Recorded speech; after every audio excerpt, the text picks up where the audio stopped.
Good evening and welcome to tonight's headliner. Tonight we trace a river that doesn't just flow through India, it divides it. The Narmada isn't just geography, it's psychology. And tonight we're talking about how this river not just splits the country by water, but by language, mindset, and insecurity. Divided by a river, united by insecurity.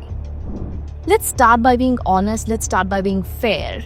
If you have been living in any state in India or in any city in India for a long time, you should know the local language. That's just common sense. Whether it is Marathi in Maharashtra, whether it is Tamil in Tamil Nadu, Gujarati in Gujarat, or if it is Kannada in Karnataka.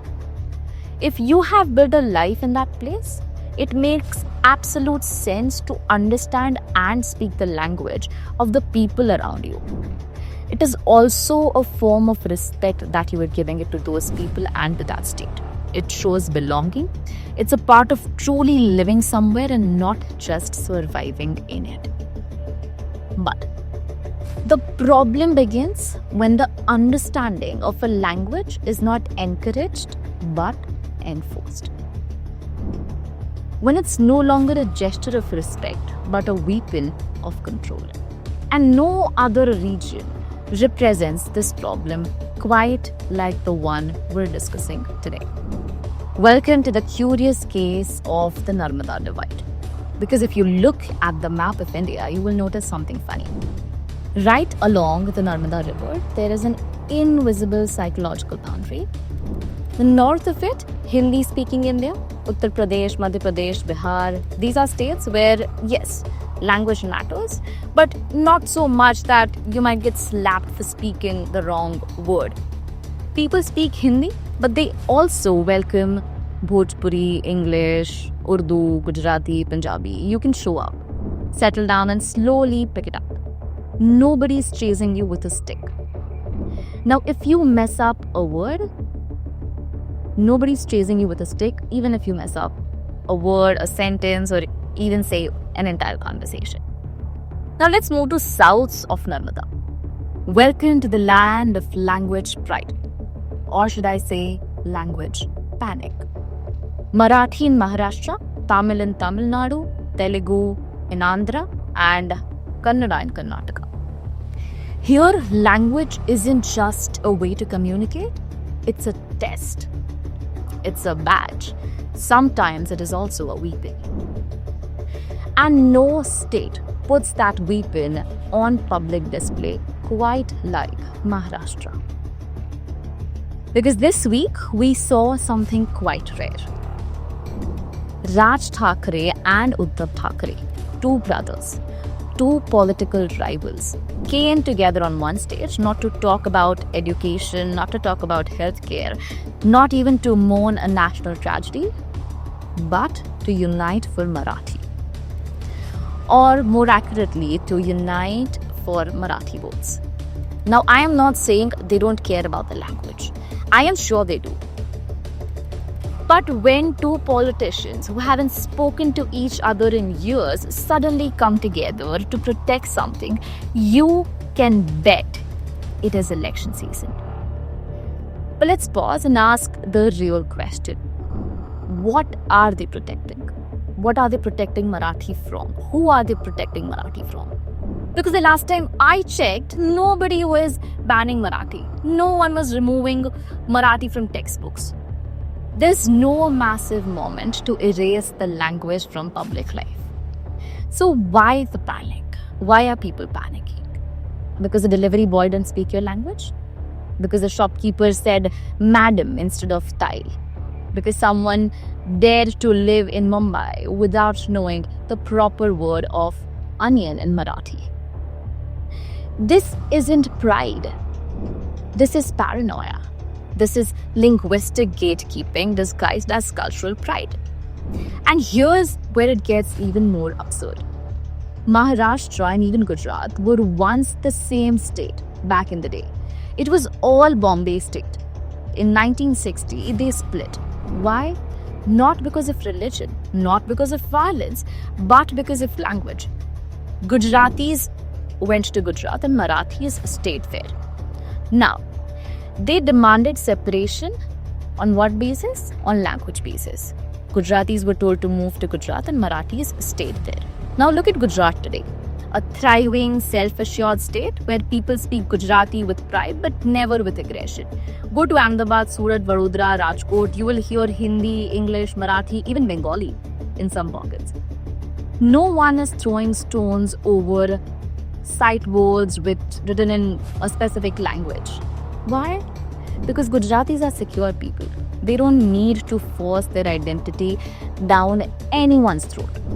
Their confidence comes from contribution in business, innovation, culture, and not from bullying delivery boys. I mean, come on. In contrast, what do you see in Maharashtra? A constant reminder that if you don't speak Marathi, you do not belong to the state. A constant threat that your job, your shop, your peace of mind could be taken away if you don't pass the language test. And now with the Thackeray brothers trying to one-up each other, it's only going to get louder. Let me be clear. It is absolutely fair to expect that someone living in Maharashtra should know Marathi. Of course. But it's not fair to assault someone for not knowing it yet. It's not fair to shame someone who's trying and who hasn't mastered it. And it's not definitely fair to assume that language equals loyalty.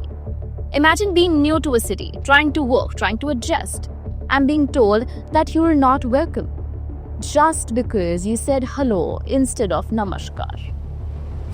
What kind of culture needs a slap to feel strong? I don't understand. Before anyone says that outsiders are not respecting us, let me ask this. Are you welcoming them into your culture with warmth or with warnings? Are you teaching them Marathi through kindness or through fear? Let's talk about some real examples. In past few years, we have seen attacks on taxi drivers who didn't speak Marathi. We have seen restaurant owners threatened because their signs were in English. Bollywood actors were trolled for not tweeting in Marathi on the Maharashtra Day. Are these the signs of strong, confident culture, or a culture so insecure that it feels threatened by a font on a billboard? And this isn't just about Maharashtra. This isn't just about Mumbai or other places in Maharashtra. Similar insecurities exist in Tamil Nadu, where people protest Hindi signboards. In Karnataka, where there's an outrage of metro stations announced in Hindi. In Telangana, where Telugu pride often turns into Telugu policing. But Gujarat. Gujarat is the quiet kid in the corner who aced the test and didn't brag about it. The kid who shares their notes instead of tearing up yours. And maybe that's why you rarely hear about language wars in Gujarat. Because when you are secure in who you are, you don't need to shove it down anyone's throat. Let me end it on this note that language is a beautiful thing. It carries history, it carries tradition, it carries emotions, memory. It deserves to be respected. But respect is earned and not enforced. If you truly want people to love your language, let them fall in love with your language naturally, through maybe poetry, through cinema, through kindness, rather than going for violence. Marathi is rich, it's graceful, it's an expressive language. It deserves celebration and not weaponization. So yes, let's encourage everyone living in Maharashtra to learn Marathi, to speak in Marathi. But let's also make Maharashtra a place where people want to learn it. Not because they're scared, but because they feel included. Because in the end, the best way to protect a language is not by slapping someone who doesn't speak it. It is by creating a culture so beautiful, so powerful, so welcoming that people naturally want to learn it. On that note, we end tonight's headliner. Let us know what you think about this language war that's going on in the comment section. And with this and a lot more that's going to come up next, make sure that you stay tuned to the Fact Flash.